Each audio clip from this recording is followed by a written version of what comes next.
रसूल अल्लाह ने 5 खूबसूरत हदीसें बताई। नंबर 1, तुम में से बेहतरीन शख्स वो है जो ना किसी को तकलीफ दे और ना किसी की तकलीफ का जरिया और सबब बने। नंबर 2, जो शख्स दिन में 10 मरतबा सूरतुल इखलास पढ़ेगा, यानी कुल हु अल्लाहु अहद, ये पूरी सूरत पढ़ेगा, अल्लाह ताला जन्नत में उसके लिए महल बना देंगे।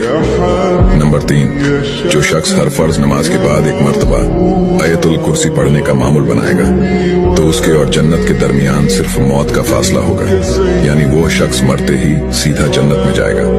नंबर 5, जो शख्स घर से निकलते वक्त ये दुआ पढ़ेगा, बिस्मिल्लाहि तवक्कलतु अला अल्लाह ला हौला वला कुव्वता इल्ला बिल्लाह, तो अल्लाह ताला शैतान के शर से उसकी हिफाजत फरमा देता है और जिस काम को वो निकला अल्लाह ताला उसमें आसानी पैदा फरमा देता है। नंबर 5, रसूल अल्लाह ने फरमाया, वो शख्स हरा भरा रहे, हंसता खेलता रहे। जो शख्स मेरी हदीस सुने उसको महफूज रखे और उसको दूसरों तक पहुंचाए।